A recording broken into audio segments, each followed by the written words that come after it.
Hello everyone, my self शोभित सिंह। और आज के इस वीडियो में हम लोग बात करेंगे एलएलएम वर्सेस एनएलपी। तो जैसे कि हमें मालूम है, LLM large language model versus NLP की बात करेंगे।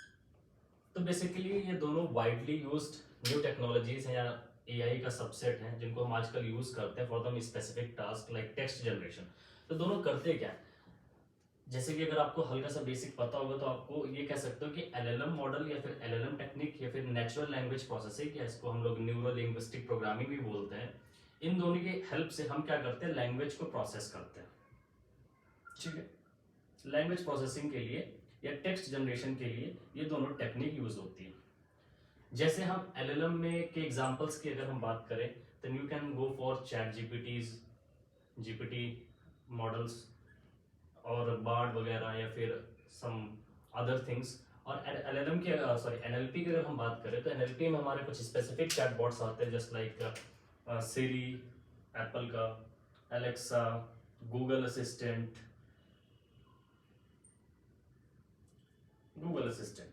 तो ये सारे क्या है, चैटबॉट्स वगैरह के तरीके से होते हैं। लेकिन इनके ऐसा नहीं कि सिर्फ ये दोनों टेक्निक्स का यूज करके आप चैटबॉट ही क्रिएट करते हैं, आप अदर पर्पजेस के लिए भी इनको यूज करते हैं। तो इन दोनों में बेटर कौन सा है, अच्छा कौन सा है, कब यूज करते हैं? तो ये दोनों टेक्निक्स एलएलएम और एनएलपी, इनके अपने अपने अलग अलग पर्पजेस होते हैं और अपने अलग अलग स्ट्रेंथ और वीकनेस होती है। तो हमें ये समझना है कि हम इनको कब कब यूज करना है, उनके बीच में बेसिक डिफरेंस क्या है। तो हमें मालूम है कि एलएलएम और एनएलपी दोनों टेक्निक लैंग्वेज को प्रोसेस करते हैं, टेक्स्ट को जनरेट करते हैं। एक एग्जांपल के थ्रू समझते हैं। जस्ट सपोज कि एक बैंक है, जस्ट सपोज ये हमारी कोई एक बैंक है और हमारे यहाँ पर हमारे पास क्या है, एक एलएलएम ट्रेंड मॉडल है या फिर एलएलएम ट्रेंड चैटबॉट है। ठीक है, एलएलएम ट्रेंड चैटबॉट है। अब एलएलएम ट्रेंड चैटबॉट का मतलब क्या होता है? एलएलएम जो ट्रेंड चैटबॉट्स होते हैं वो एक्सटेंसिव डेटा सेट पे ट्रेंड होते हैं। Extensive general knowledge data set पे ट्रेंड होते हैं। अब कोई जरूरी ऐसा नहीं है स्पेसिफिक कि जो यूजर है, जैसे कि हम हैं, हम जो से क्वेश्चन पूछ रहे हैं, जिस कंटेक्स्ट में पूछ रहे हैं, उस कंटेक्स्ट के सारी information from the root to the top पे वो ट्रेंड है कि नहीं है, ऐसा कोई कंपलसरी नहीं है। तो जैसा इसका एग्जांपल हमें भी मालूम है, कई बार हम चैट जीपीटी को क्वेश्चन पूछते हैं, जिस कंटेक्स्ट में पूछते हैं, कभी कभार वो उस कंटेक्स्ट के इधर उधर से हमें आंसर दे देता है और हम कहते हैं कि चैट जीपीटी सही आंसर नहीं दे रहा, जो हम पूछना चाह रहे हैं वो चैट जीपीटी हमें आंसर नहीं दे पा रहा है या फिर गलत आंसर दे देता है। क्यों? क्योंकि एलएलएम मॉडल पे चैट जीपीटी चलता है और वो किस पे चलता है, वो उसको हम ट्रेन करते हैं एक्सटेंसिव जनरल नॉलेज पे ट्रेन करते हैं। तो हो सकता है जिस कंटेक्स्ट में हम उससे इंफॉर्मेशन पूछना चाहते हैं, उससे हम इनपुट आउटपुट लेना चाहते हैं, उसके प्योर उसके डिटेल्ड इंफॉर्मेशन वो ट्रेन ना हो। तो वो करता क्या है, वो उसकी जो जितनी भी इंफॉर्मेशन पे जो भी उसके जो ट्रेनिंग डेटा सेट पे मेरे कंटेक्स्ट के अकॉर्डिंग जो थोड़ा बहुत भी अगर इंफॉर्मेशन उसमें है तो उसका यूज करके एक प्रोबेबिलिस्टिक आंसर देने की कोशिश करता है। ठीक, और दैट कैन बी इनएक्यूरेट, वो इनएक्यूरेट भी हो सकती है, that can be wrong also. तो हम कहते हैं कि चैट जीपीटी गलत आंसर दे रहा है या फिर कोई हमारे जो न्यू एआई चैट बॉट्स हैं वो गलत आंसर्स दे रहे हैं, तो वो हम कहते हैं इनएक्यूरेट। तो हम एक तरीके से कह सकते हैं कि जो एलएलएम मॉडल्स हैं, एलएलएम हेलुसिनेट्स, उसे आप अपने एलएलएम हेलुसिनेट्स, ठीक, अपने कंटेक्स्ट के अकॉर्डिंग अगर वो सही से आंसर नहीं दे पा रहा है, वो कंफ्यूज हो जाता है कि उसे समझ में नहीं आता कि इसका करेक्ट आंसर क्या होगा, बस उसके एक प्रोबेबिलिस्टिक, उसका एक एवरेज आंसर, उसकी हाई जो प्रोबेबिलिटी जितने डेटा सेट पे वो ट्रेन है उसके अकॉर्डिंग वो आंसर देता है। तो ये एलएलएम होता है। इसका गुड एग्जांपल है बैंक वाला। तो मान लो कि आप एलएलएम एआई चैटबॉट से पूछते हैं कि बैंक कब से कब तक खुली होती है, और मान लो कि कोई स्पेसिफिक बैंक है मेरे एरिया में, मान लीजिए एसबीआई की बैंक है, और कुछ ड्यू टू अनअवॉइडेबल सर्कमस्टेंसेस की वजह से वो बैंक बंद है, आज क्लोज है।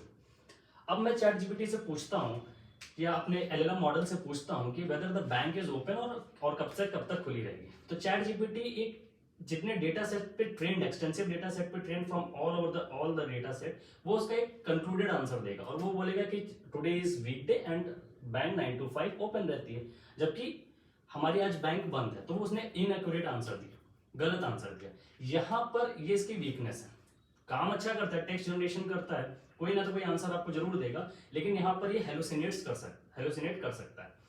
दूसरी पॉइंट पर अगर हम एनएलपी की बात करें, तो अगर आप एनएलपी, वैसे तो बहुत सारे पर्पजेस के लिए यूज होता है, मशीन ट्रांसलेशन यूज होता है, सेंटिमेंट एनालिसिस होता है, चैटबॉट्स वगैरह बनाते हैं, सिमेंटिक एनालिसिस भी करते हैं। तो एनएलपी से अगर मान लो कि हम कोई चैटबॉट बनाते हैं, तो वो एक स्पेसिफिक चीज के लिए ट्रेन होता है। मान लो कि मैं हर एक, मान लो एसबीआई का अलग है और अदर बैंक का अलग है, सबका अपना अलग अलग चैटबॉट है। जैसे सिरी एक प्रोडक्ट किसका है, एप्पल का है, तो स्पेसिफिक है, तो वो उतने ही उसी रिगार्डिंग टेक्स्ट पे पूरी तरीके से ट्रेंड होता है। तो अगर आप इसको क्वेश्चन पूछोगे तो ये हेलुसिनेट नहीं करेगा। अगर ये एसबीआई का मान लीजिए चैटबॉट है, तो ये हेलुसिनेट नहीं करेगा। ये एसबीआई के जितने भी ब्रांचेस है ऑल ओवर इंडिया है, वो उस पे सारे उनके सारे डेटा सेट पे ट्रेंड है, और जो रियल टाइम डेटा आ रहा है उस पर भी ट्रेंड होता जा रहा है। तो ये हेलुसिनेट नहीं करेगा, डजंट हेलुसिनेट।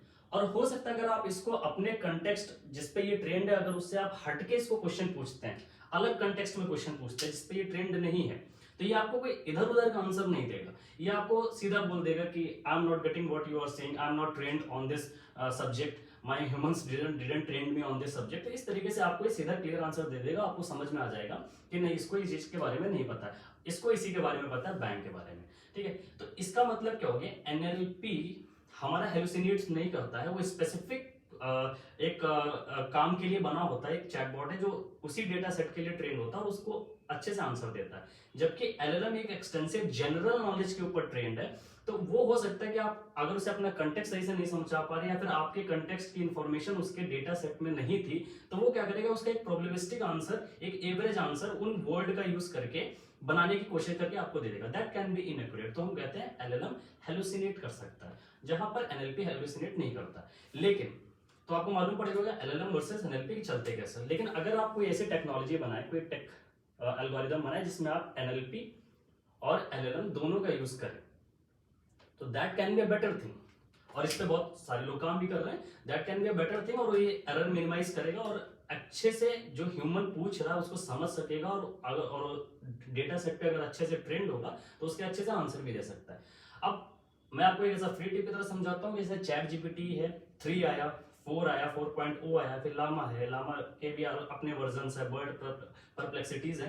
तो ये सब क्या है, डिफरेंट स्टेजेस के एआई चैटबॉट्स हैं। ये क्या है, ये अलग अलग क्यों है, ये अलग अलग इसलिए कि ये कितने जनरल नॉलेज के एक्सटेंसिव डेटा सेट पे ट्रेन है। तो जैसे हम कहते हैं कि जो जितने ज्यादा डेटा सेट पे ट्रेन होगा वो उतना अच्छा होगा, तो इसीलिए बोले वो उतना ही अच्छा ऑप्टिमाइज्ड हमारा चैटबॉट है, उस पर रिलाई कर सकते हैं। लेकिन कोई भी पर्सन सोली रिलाई नहीं कर सकता किसी भी चैटबॉट पे, क्योंकि आप पूरी तरीके से ह्यूमन के आस्क्ड कंटेक्स्ट में उसको ट्रेन नहीं कर सकते। जबकि एनएलपी में हम क्या करते हैं, जैसे एनएलपी के, अगर मैं नेक्स्ट वीडियोस में एनएलपी ही स्टार्ट करूंगा और इन सारी चीजों की अलग अलग सीरीज बनाऊंगा एनएलपी और एलएलएम की, तो उसमें आपको पता चलेगा कि एनएलपी किसी पर्टिकुलर चीज को कैसे समझता है, एनएलयू क्या होता है, देन एनएलजी क्या होता है, natural language understanding and natural language generation. ठीक है, ये कैसे चीजें चलती है। तो आई होप आपको समझ में आएगा कि दोनों स्पेसिफिक काम अपने अलग अलग पर्पसेस के लिए बने, अपनी अलग अलग स्ट्रेंथ होती है, वीकनेस होती है। पर फॉर द टेक्स्ट जनरेशन, अगर आपको टेक्स्ट जनरेट ही करवाना है, अगर आपको कोई स्पेसिफिक आंसर निकलवाना ही है यूजर के लिए, तो उसके लिए एलएलएम बेस्ट है। एलएलएम तो टेक्स्ट जनरेट करता ही है, लेकिन अगर आपको कोई एक्यूरेट आंसर चाहिए जो हेलुसिनेट ना करे और उस स्पेसिफिक नॉलेज के ऊपर पूरी तरीके से ट्रेंड हो, तो मैं कहूंगा कि एनएलपी इज बेस्ट, एनएलपी वहां पे बेस्ट होगा। तो आई होप आपको समझ में आ गया कि दोनों अलग अलग हैं। ऐसा नहीं कि ये बहुत ज्यादा अच्छा है, ये बहुत बेकार है, या फिर ये बहुत बेकार है, इस तरीके से कुछ नहीं। आप अपने काम के अकॉर्डिंग चुन सकते हैं कि कौन सी आप टेक्निक यूज कर रहे हैं, कौन सा एल्गोरिथम यूज कर रहे हैं। एलएलएम ट्रांसफॉर्मर मॉडल्स वगैरह पे चलता है, पहले आरएनएन पे चलता था। एनएलपी की अपनी अलग चीजें हैं, पाइथन की लाइब्रेरीज यूज करते हैं, टोकनाइजेशन वगैरह करते हैं, स्टेमिंग वगैरह करते हैं, तो सारी अलग अलग चीजें हैं। We will go on each and every topic in detail manner in upcoming videos. तो आई होप आपको समझ में आ गया। So please like and share also. Thank you so much.